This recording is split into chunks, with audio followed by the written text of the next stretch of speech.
My name is David Morrison.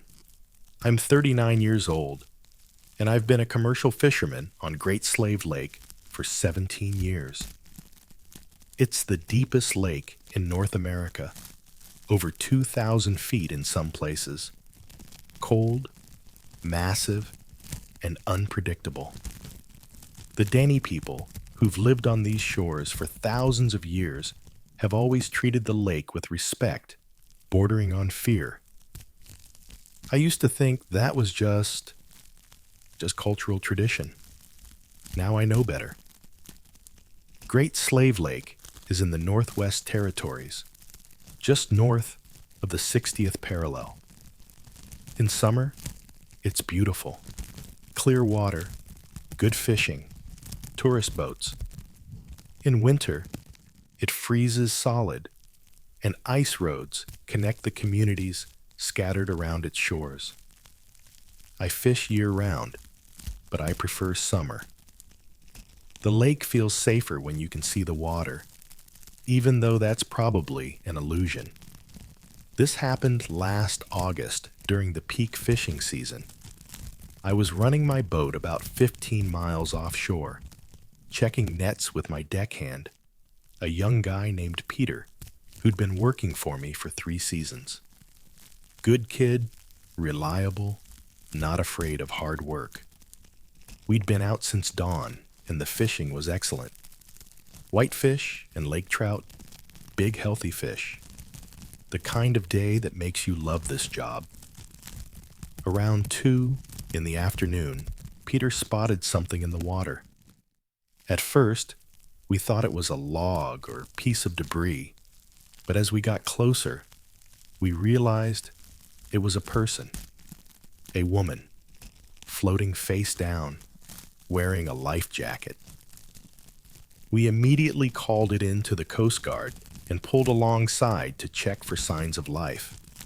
When we turned her over, Peter started screaming.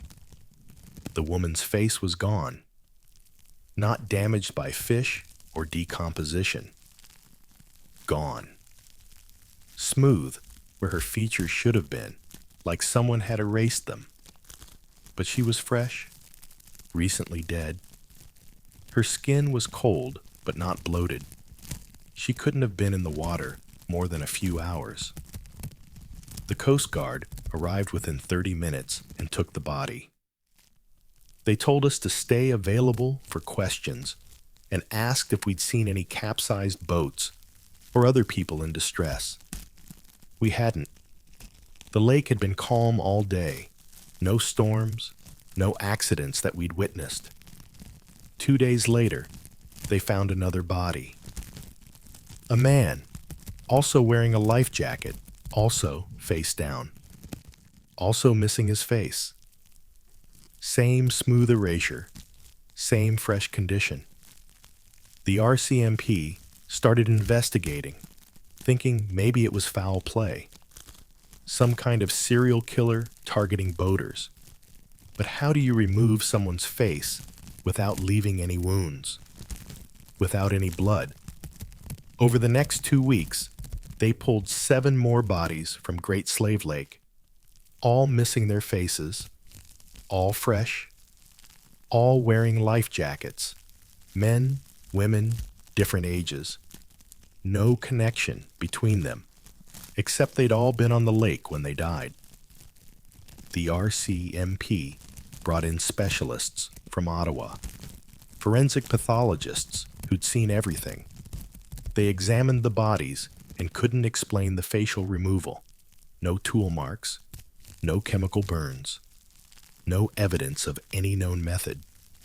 It was like the faces had simply ceased to exist.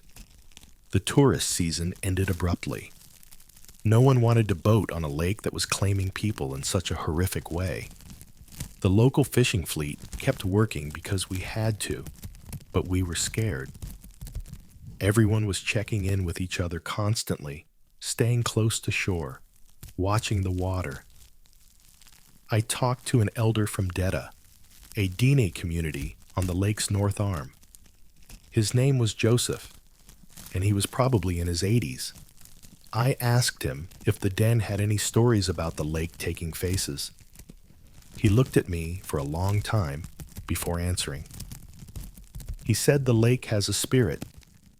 The den call it Thekale, which roughly translates to the one who watches from below.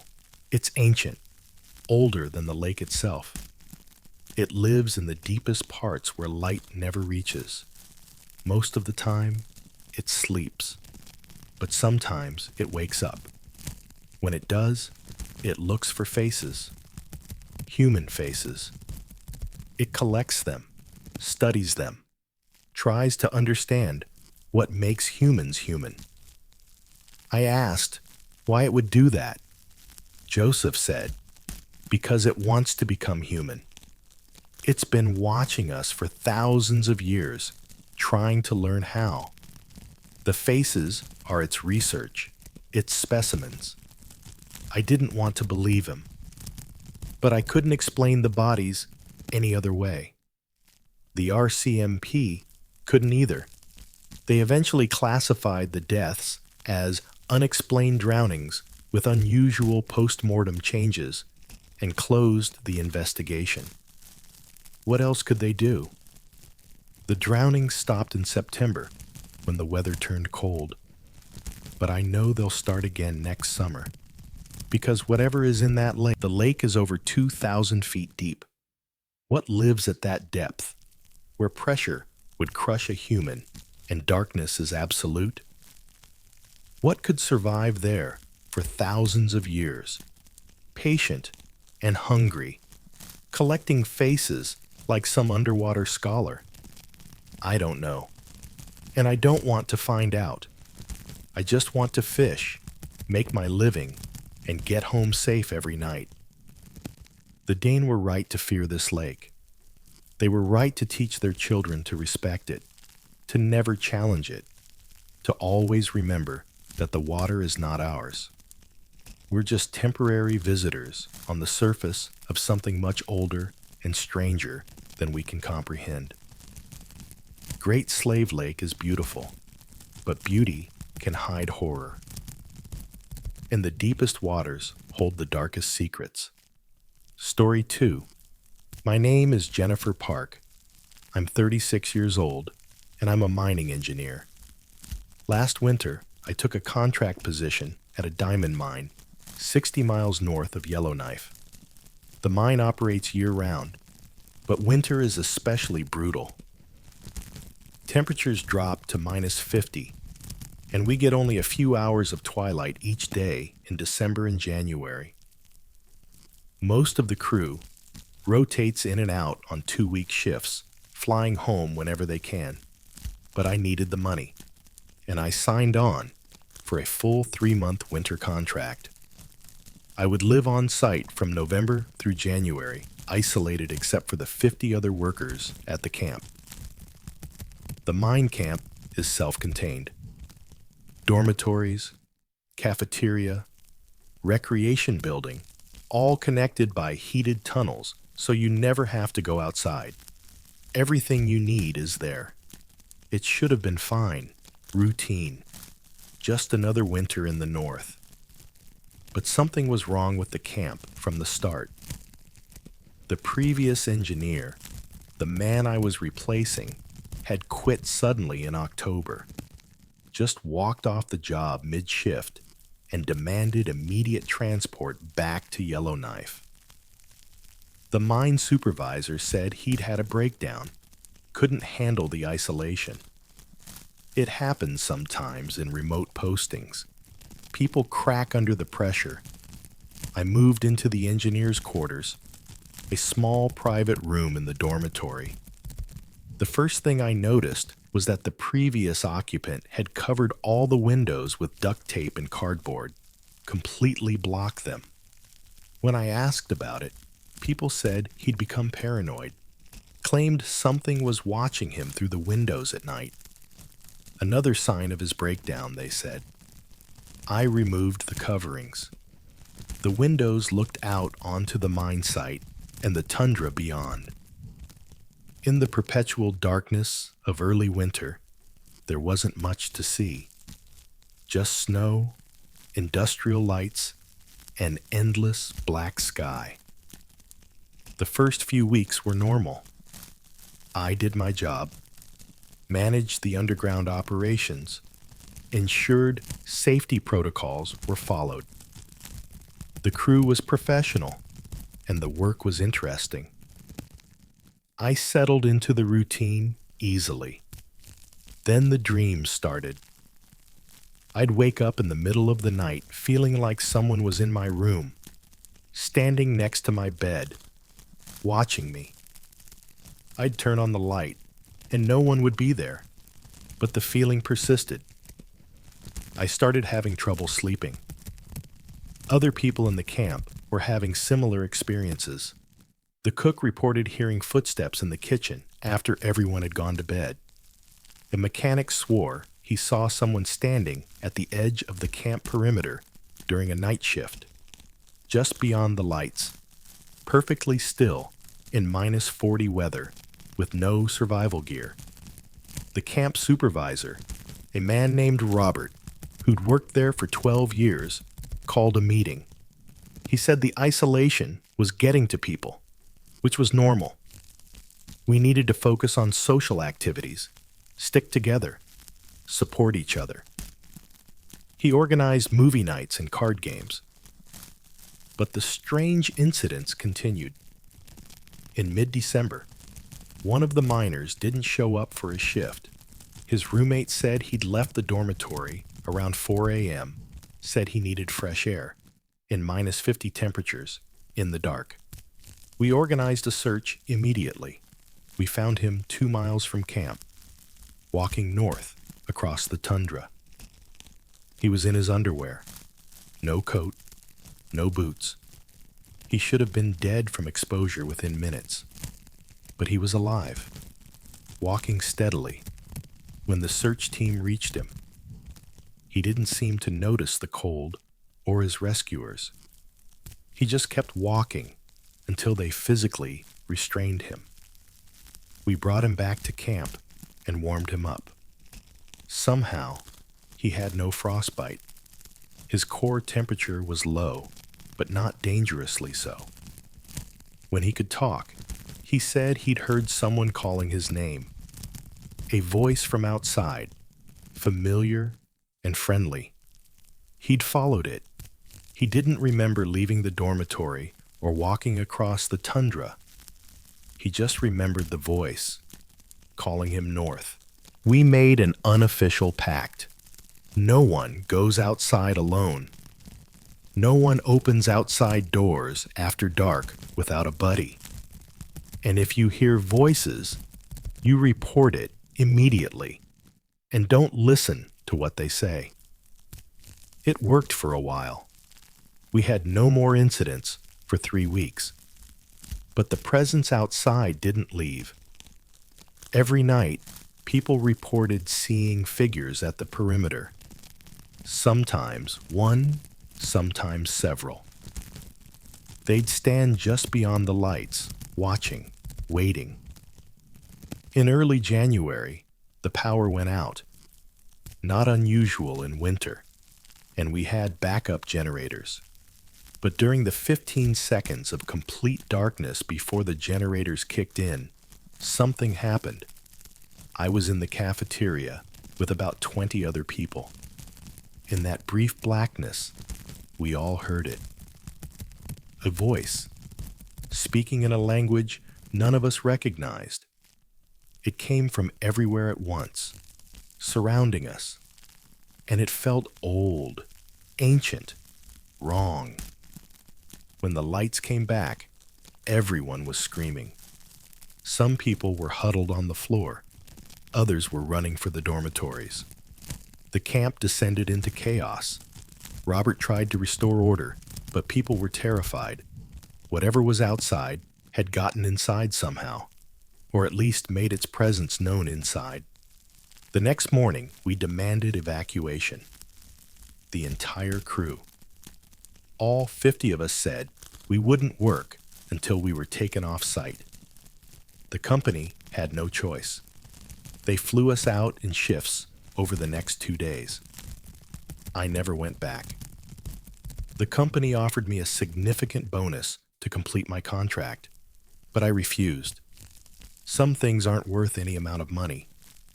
About half the crew felt the same way and found work elsewhere.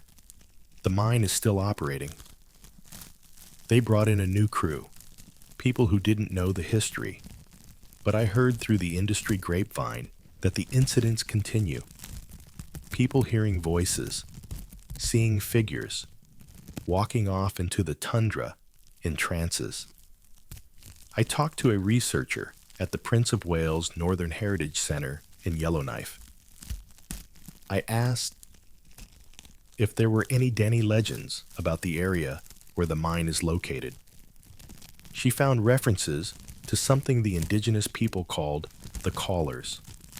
Spirits that live in the barren lands, entities that mimic human voices to lure people away from safety.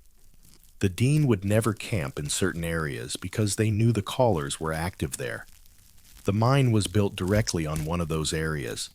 We drilled into their territory, and now they're responding the only way they know how. By calling to us, by trying to lead us away into the darkness where we'll never be found. Those 3 people who disappeared over the years, I think they're still out there, walking endlessly across the tundra, following voices that never stop calling. Or maybe they're part of the callers now, transformed into something else, adding their voices to the chorus that lures others to join them. I live in Edmonton now, far south of the territories. I work at an urban mine consulting firm. Safe, warm, surrounded by people and light. And I'm fine with that, because I learned something last winter that I'll never forget. The North is not empty. The darkness is not silent. And there are places where humans don't belong, where something older has claimed the land, and it doesn't want us there. If you hear your name called in the Arctic darkness, don't answer. Don't look. Don't go outside. Because what's calling you isn't human, and it doesn't mean you well. It just wants you to walk into the dark and never come back. Story 3. I'm a climate scientist. My name is Dr. Robert Chen. I'm 42 years old, and I study permafrost degradation in Arctic regions. Last summer, I spent 6 weeks at a remote research station in the Northwest Territories, about 200 miles north of the Arctic Circle. The station is operated by the Canadian government and hosts rotating teams of researchers studying climate change impacts on northern ecosystems. It should have been a routine research deployment. It wasn't. The station sits on the edge of the tundra, accessible only by plane. It's small, just 4 buildings connected by covered walkways. Lab, dormitory, common area, and equipment storage. In summer, we had nearly 24 hours of daylight. In winter, the station closes because the darkness and cold make research impossible. I was there in July and August, the warmest and brightest months. My research focused on permafrost cores. We drill down into the permanently frozen ground and extract cylindrical samples that show thousands of years of geological history. By studying these cores, we can understand how the permafrost is thawing and what that means for climate change. The team consisted of 6 researchers. Besides me, there were 2 botanists studying tundra plants, a hydrologist measuring water flows, and 2 graduate students assisting with various projects. We worked long days, taking advantage of the midnight sun. The landscape was beautiful in a stark way. Rolling tundra, small lakes, no trees. Just moss, lichen, and low shrubs stretching to the horizon. We'd been there for 3 weeks when we hit something unexpected in one of my core samples. I was drilling at a site about 2 miles from the station, and at a depth of about 60 feet, the drill bit struck something solid, not rock. The sonar said there was a cavity below, an air pocket in the permafrost, which shouldn't exist. I consulted with the station director via satellite phone. He said to proceed carefully. Natural cavities in permafrost were rare, but not impossible. We decided to widen the drill hole and use a camera to see what was down there.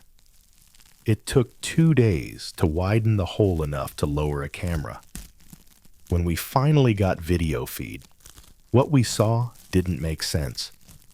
The cavity was a chamber, roughly circular, about 20 feet in diameter, and the walls weren't natural. They were smooth, almost polished. There were markings on them, geometric patterns that looked deliberately carved. The director flew in the next day to see for himself. He brought an archaeologist from Yellowknife, a specialist in indigenous artifacts. We lowered the camera again, this time spending an hour examining every detail of the chamber. The archaeologist confirmed the markings weren't from any known culture. The geometry was wrong, the symbols unlike anything in the indigenous record. The decision was made to excavate. Carefully, using hand tools and heaters, we melted our way down to the chamber over the next week. The permafrost was old, over 10,000 years. Whatever this chamber was, it had been frozen for at least that long. We reached it on a Tuesday morning. I was the first to descend on a rope, wearing full Arctic gear even though the chamber was surprisingly warm.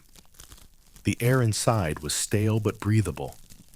The space was exactly as the camera had shown. Circular walls with intricate carvings, a smooth floor, and in the center, something I can only describe as a door. It was a circular stone, about 6 feet in diameter, set flush with the floor. More symbols covered its surface, and there was a depression in the center, about the size of a human hand, that looked like an interface of some kind. We documented everything: photographs, measurements, samples of the wall material. The archaeologist was ecstatic. This was potentially a pre-Clovis structure, evidence of human habitation thousands of years earlier than previously known. Or it was something else entirely, something not made by humans. The director wanted to open the door. I argued against it. We didn't know what was on the other side. It could be unstable, could cause the chamber to collapse. But he overruled me. This was the discovery of a lifetime. We had to know what was inside. We tried various methods to open the stone door. Mechanical leverage, hydraulics, nothing worked. It was sealed completely, as if the stone had fused with the floor. Finally, one of the graduate students, more curious than cautious, placed her hand in the central depression. The door opened, not mechanically. It simply became transparent. The stone remained solid under our feet, but we could see through it now. And below, descending into darkness, was a tunnel. Smooth walls, spiral pattern, going down far deeper than our lights could penetrate. The director wanted to descend immediately. I insisted we wait, consult with experts, maybe bring in more equipment. We compromised. We'd send a drone down with a camera, see how deep it went, then make a decision. The drone descended for over a mile before its signal cut out. In that mile, it showed the same smooth tunnel spiraling down into the earth. No branching passages, no chambers, just a single path going deeper and deeper. And at the very edge of the drone's range, before we lost contact, the camera caught something. A light, faint but unmistakable, coming from below. We retrieved the drone, or we tried to. It wouldn't respond to controls. And then we heard it. A sound coming from the tunnel. Like wind, but rhythmic, almost like breathing. Deep, slow breaths from something enormous. The door started to close. The transparency faded, and the stone became solid again. We barely had time to climb out of the chamber before it sealed completely. And the breathing sound stopped. Back at the surface, we debated what to do. The director wanted to continue excavation, force the door open again. I said we should seal this. That night, the station's seismic monitors detected activity. Vibrations coming from the direction of the excavation site. Small tremors, like something large was moving underground. The botanist reported that the tundra around the site was dying. Plants that had been healthy that morning were now brown and withered in a perfect circle around the drill hole. The next morning, the excavation site had collapsed. The entire area had subsided about 10 feet, creating a circular depression, and in the center, where we drilled down, there was a new hole. Something had opened it from below. Something had come out. We found tracks leading away from the site, not animal tracks. These were impressions in the ground that looked almost like drag marks, as if something without legs had pulled itself across the tundra. The tracks led north, toward a range of low hills about 5 miles away. The director ordered an evacuation. Whatever we'd released, it was beyond our ability to handle. We called for immediate pickup, packed essential equipment, and prepared to leave. The plane arrived that afternoon. We loaded our gear and took off, leaving the station and its expensive equipment behind. From the air, we could see the tracks more clearly. They led in a perfectly straight line from the excavation site to the hills. And in the hills, we saw it. A dark shape, enormous, moving between the rocks. It was hard to get a clear view, but it looked segmented, like an insect or worm, but massive. At least 100 feet long. The pilot banked away, not wanting to get any closer. We flew directly to Yellowknife and reported everything to the territorial government. They sent a reconnaissance team 2 days later. The station was intact but abandoned. The excavation site was still collapsed.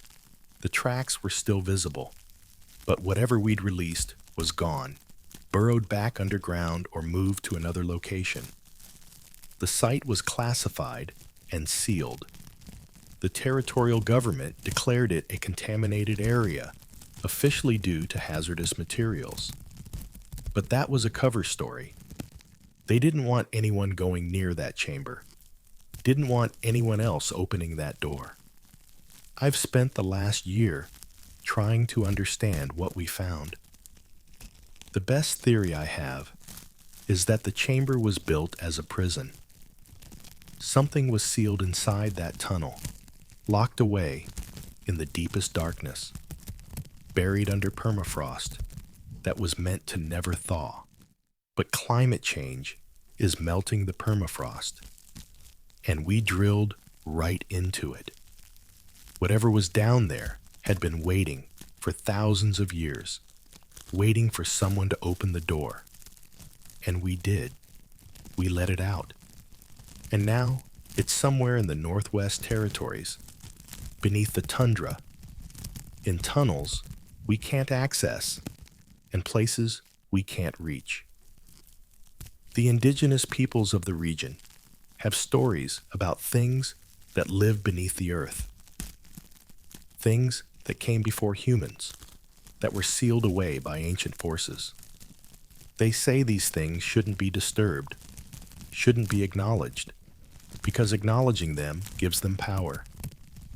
I acknowledged it. I documented it. I helped bring it into the light. And I'll spend the rest of my life wondering what we released and what it's doing in the darkness beneath the tundra. The Arctic is melting. Permafrost that's been frozen for 10,000 years is thawing. And if there's one prison beneath the ice, there are probably others.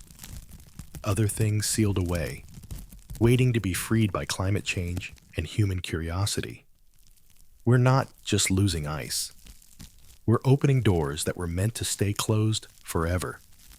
And what comes out will change everything we think we know about the North, about history, and about what shares this planet with us.